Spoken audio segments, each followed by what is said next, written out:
Someone asked me a genuine question. They said, with the ANC doing so badly in the country, how come they still actually able to fill up stadiums? And I want to quickly explain it to you so that you get what's actually going on. Now, political parties receive about 2 billion every 5 years from National Treasury. That means before the government pays salaries, before they do anything else, before they build schools, they give politicians 2 billion rand. And these politicians share it amongst themselves with different political parties, and these funds are able to be used for whatever they wish.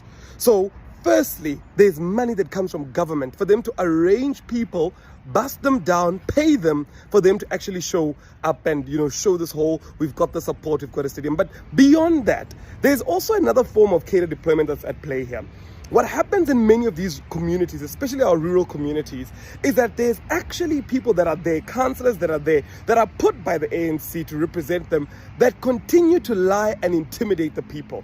The lies are, national grants come from the ANC. If you don't support ANC programs, the 350 grants will end, or the pension grants will end. And also what they do is they create lists of fear, where they tell people that when opportunities come, if you're not a volunteer of the ANC, if you don't actually get into those buses and go to those rallies and wear those t-shirts, you will not get those opportunities. So when a new road is being built, what they do is they give those jobs that are needed to the people that are actually volunteers of the ANC, to the people that get into those buses and actually go. So it creates an environment of fear and anxiety amongst the people, saying, if I don't go to these rallies, if I don't go there and sing and clap and do whatever they tell me to do, my biggest issue might be the fact that I might not have an opportunity tomorrow because I will be sidelined for actually not doing that. And this is the same thing that happens with cadre deployment in government, that again and again we see manipulation, and it starts at the top because people don't know that political parties receive 1.5 billion to 2 billion every 5 years for them to be able to do these things. And every single year they continue doing the same thing over and over again,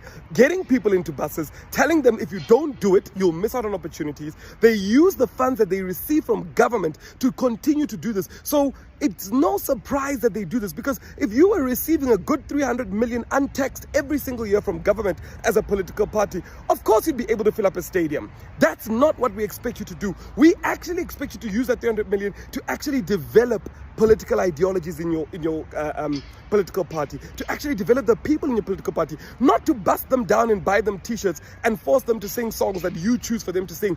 National Treasury is simply pouring water down the drain every single year by giving political parties this money and not actually dictating how it should be used, because they continue to do it every single year. Bust people down, let them sing, let them clap, and that's it.